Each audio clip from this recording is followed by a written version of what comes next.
Now, Falmouth is known for its architecture and its old structures. And one of the old structures that you have to visit when you're in Falmouth is Keith at Freeriders Surf Shop. The best surf shop in the world. Keith. Oh, good afternoon, young man. How you doing, sir? I'm very well. How are you? Oh, fine, thank you very much. How long have you been a part of the surfing scene in Cornwall? Being 58 years old, I've been regularly doing it for 50 years. Yeah. But at the end of the day, I've been retailing for 25 years. Yeah.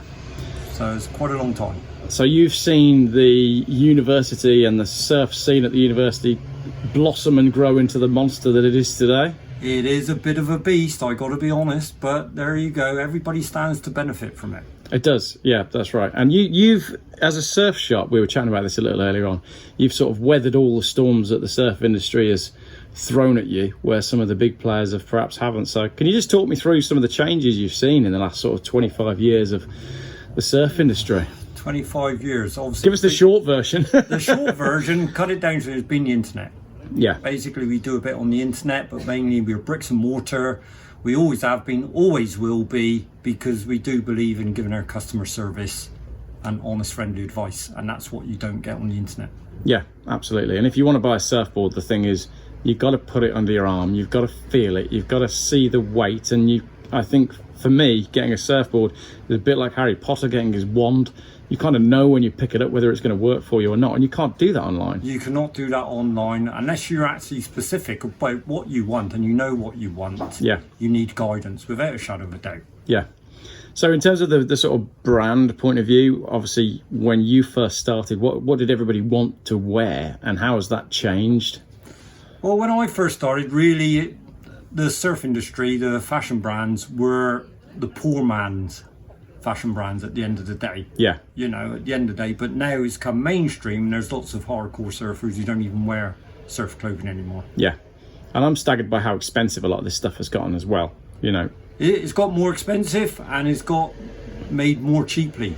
Yeah. So the quality isn't there anymore, I'm afraid to say. Yeah. We do our own line of clothing. Hopefully we've sourced the best quality. Yeah. That we can actually get for printing, so people keep a t-shirt for a lot longer because it lasts longer. Yeah.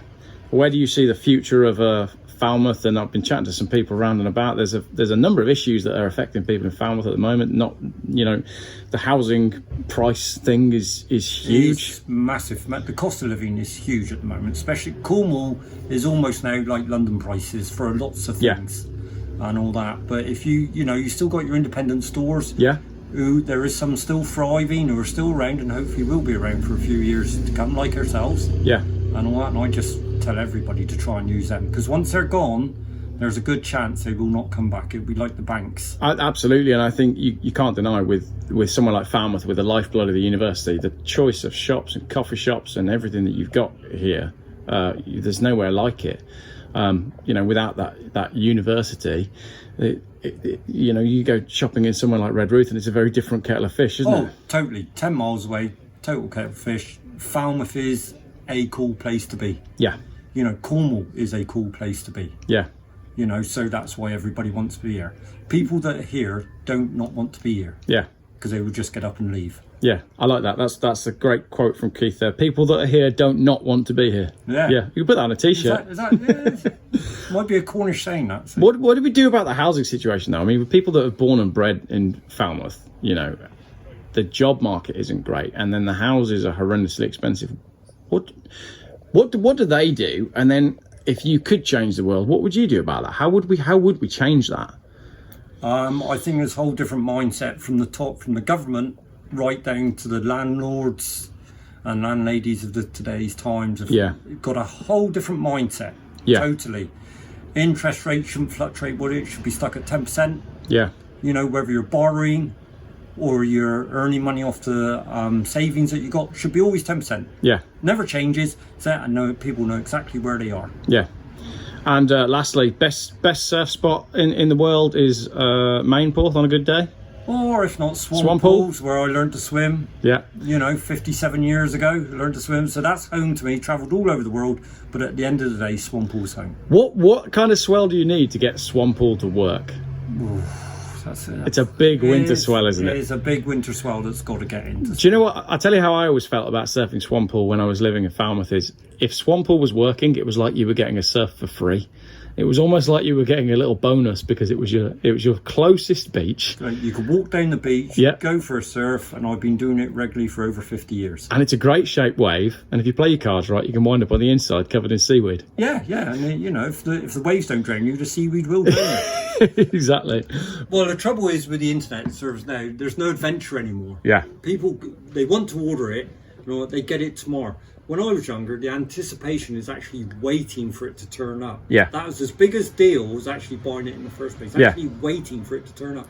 And then you go down the beach and you want to try it. You can get stuff now within 24 hours. Yeah. And, you know, there's no anticipation. You're going to click a button, you know you're going to get it within reason. Yeah.